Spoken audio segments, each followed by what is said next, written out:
Good morning. Judge went through a lot of jury instructions to let you know what the law is.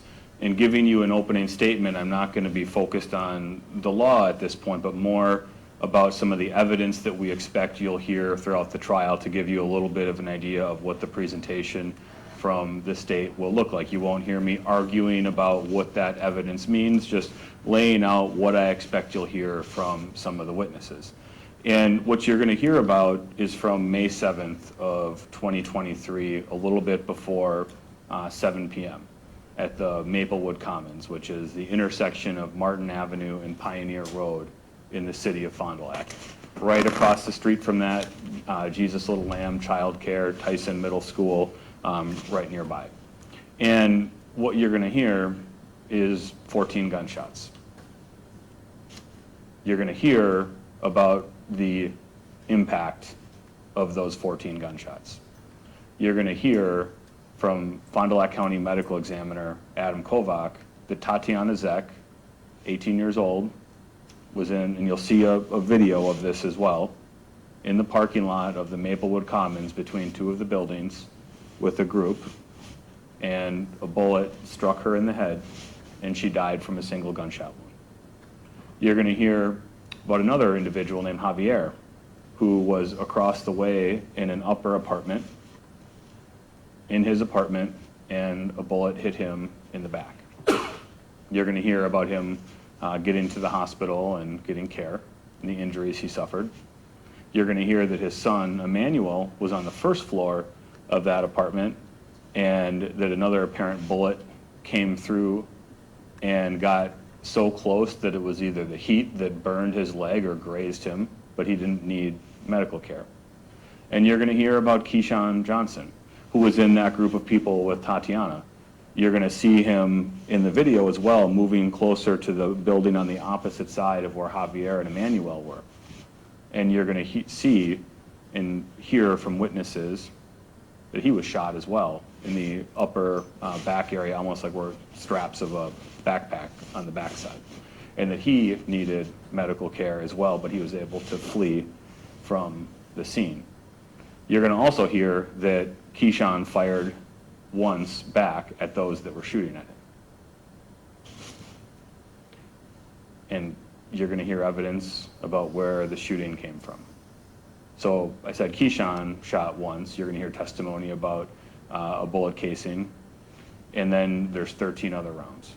And you're going to hear testimony about those rounds as well. On the video, you'll actually see an individual named Antonio Johnston come out. So Maplewood Commons, the apartments, they have these common hallways in there. There's, I think, 2 of them in each of the buildings, and they can go out on either side of the building.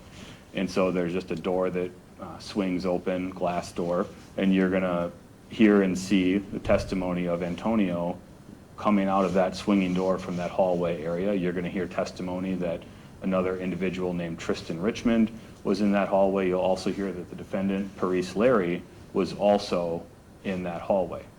And you'll actually see Antonio Johnston, and I believe you'll hear him testify in this trial, seeing him pulling that gun out down at his side, seeing him raising that gun, and then in the video, consistent with somebody shooting at the direction of Keyshawn Johnson, which some of the witnesses, I believe, are going to testify and talk to you about Keyshawn being the intended target of that shooting. And you're going to hear that 2 firearms were recovered in a garbage can at Tyson Middle School on the north side or back side of the school. You're going to see surveillance footage that will put the defendant as well as Antonio Johnston and Tristan Richmond in that area. You're going to hear from Wisconsin Crime Lab analysts that of the 2 firearms that were recovered, one of them was a Glock handgun. It had DNA consistent with Antonio Johnston's DNA on it. And you're going to hear from another crime lab analyst that there were 10 bullet casings that were found that matched that Glock firearm that had DNA consistent with Antonio Johnston. So that leaves 3 casings left. You're also going to hear in that same garbage can there was a Bersa handgun that was found, and that the DNA from the analysis by the crime lab found that to be consistent with the DNA of the defendant, Parise Larry. And you're going to hear that those other 3 casings, the crime lab found to be consistent with being fired from that Bersa handgun that had the DNA consistent with Parise Larry. You're going to hear testimony from some of the witnesses, and I believe, as I said, Antonio Johnston. You're going to see the video, and that Antonio Johnston was the one to fire first, and that Parise Larry fired almost instantly after Antonio Johnston began shooting. And what you'll hear is 2 of the casings from the Bersa handgun that was consistent with Parise Larry's DNA on it were in the hallway of that Maplewoods the apartment area where Antonio Johnston had walked out, where Tristan Richmond and Parise Larry were. You're going to see footage then of these individuals on the back side or north side of this building at Maplewood Commons running out the backside. And then you're going to continue to see some video footage, and we have 1 more bullet casing that is found in that area as they're running, and that was from the Bersa handgun that had the DNA consistent with Parise Larry that was fired as he was running from the scene. You're then going to continue to see footage from Jesus Little Lamb that has cameras pointing towards the Tyson Middle School, and you'll see these individuals around different parts of the middle school, around the backside where the garbage can is, where the firearms were ultimately found by now State Trooper Viss, and then ultimately collected by Detective Henning with the City of Fond du Lac Police Department. And so you're going to then hear these Antonio Johnston and Parise Larry essentially fled the scene. Antonio Johnston, I expect, talk to you about the length of time it took for him when he was ultimately taken into custody. And you're going to hear that the defendant, Parise Larry, at some point turned himself in to law enforcement. Now, what led up to this shooting? You're going to hear that as I've talked about, the building that would essentially be on the north side of the Maplewood Commons complex, that's where Antonio Johnston and Parise Larry were when the shooting happened. The building directly across from that is where a family was having a barbecue to celebrate a birthday. Some other individuals were coming over, and some of them were taking trash out from that to a dumpster. So if the building would be up here, they were walking over to the dumpster, dropping the trash off, and then walking back towards the apartment where the barbecue was happening. And so you're going to hear some of the individuals that were present in that group of people, Keyshawn Johnson, Tatyana Zech. You're going to hear from Namarian Stewart. You're going to hear from Michaela Stewart and D. Ray Brown, who were all in this group at the time that shooting happened in the parking lot at Maplewood Commons.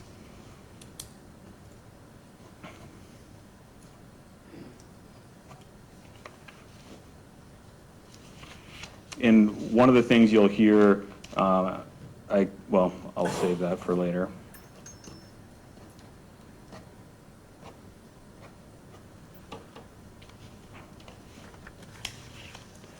Some of the things as far as the presentation of the trial that I expect you're going to see, you're going to see a bit of an initial response from Officer Royston.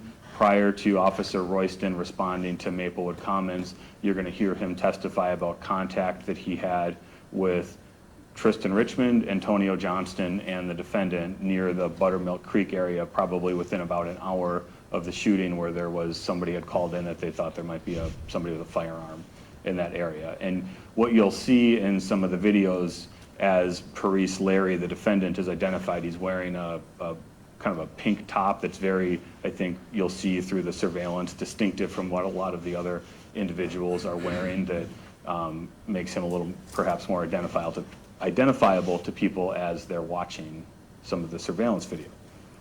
And Officer Royston will then talk about his initial response to the scene. You'll see some body camera footage from him of just the circumstances in the aftermath of the shooting, the response for medical care for Tatyana Zech, who was on the parking lot having suffered that single gunshot wound.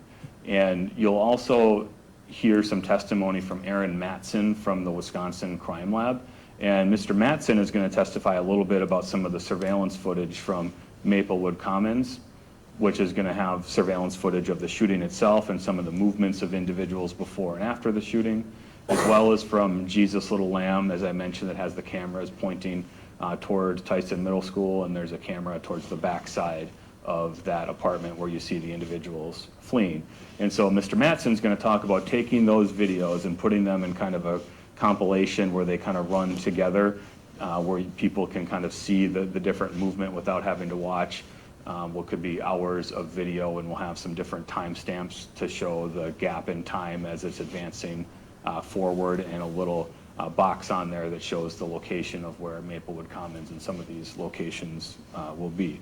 You'll also hear from Detective Mylon, who's going to testify and give you a little bit of a summary of some of the circumstances, who some of the individuals are, some of the connections between them. And then you're going to start to hear about the collection of the evidence from primarily the Fond du Lac Police Department, some of the things that I've already talked about, different bullet casings, fragments, rounds that were recovered during the investigation.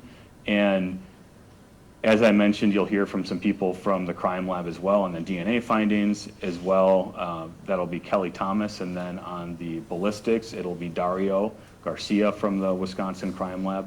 One of the things I expect you'll hear from Mr. Garcia on the ballistics analysis of the round that was the bullet or fragment that was recovered from Tatyana Zech from her head, that they were unable to match that to any of the two firearms that were recovered because of what would be considered the damage to the round or lack of markings on the round that was recovered. And he'll testify and talk with you a little bit about what that means and why, based on the condition of the bullet or lack of markings, it wasn't able to be matched. And so you won't hear any testimony during this trial from linking either of the two firearms that were found to the bullet that killed Tatyana Zech, that hit Javier, that hit Keyshawn.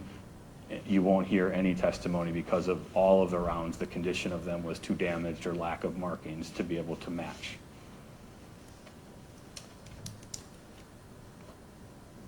And so after you hear from some of the witnesses on the collection of the evidence and the crime lab, then you're going to start to hear from some of those people that were directly involved, that were witnesses to this, the individuals I mentioned that were in that group, what they saw in that hallway area, the individuals they saw that had firearms, the shooting, things of that nature. And then you're also going to hear from some other witnesses that are in that Maplewood Commons or nearby that saw some things. You'll hear from one of those witnesses who lived in that apartment right across from where the shooting happened. So the parking lot was between him and where the shooting happened. And you'll actually see in one of the videos the blinds kind of move a little bit from his apartment where he's looking out, and you're going to hear some testimony from him where he saw the individual in that pink shirt that's going to be identified as Parise Larry by other witnesses, the defendant, and seeing essentially smoke coming from a gun in his hand. And he'll tell you what he thought that meant to him, which would be close in time to where that casing was found, that third casing was found, and I believe you'll see an impact in the grass in the video that would be consistent with a bullet from that round being fired.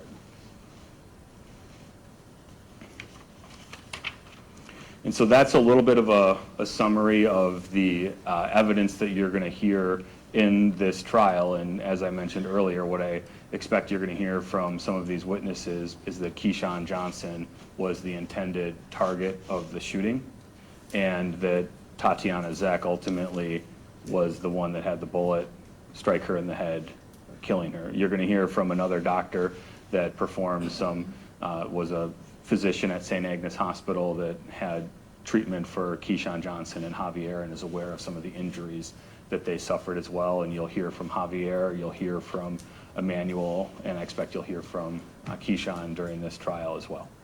And so, like I said earlier, I'm not arguing to you about what this evidence means. I'm simply giving you an idea of some of the evidence you're going to hear, the general order of what we expect that might be. And then once the trial evidence portion is done, then you'll get to hear from the attorneys again, where I will be giving a closing argument, the defense will give a closing argument, and then because the state has the burden of proof, then I'll have that second opportunity to come before you in rebuttal. And what I'm going to be asking you to do at that phase of the trial is find the defendant, Parise Larry guilty as a party to a crime to all of the charges that the judge read to you. Party to a crime to first-degree intentional homicide, party to a crime, attempted homicide, party to a crime on the reckless injury, party to a crime on the reckless endangering safety, party to a crime on the negligent operation, and the illegal possession of a firearm by the defendant being under 18 years old. Thank you. Attorney Tony. Attorney Jensen. Your Honor, we've decided to reserve our opening statement for our case. Okay.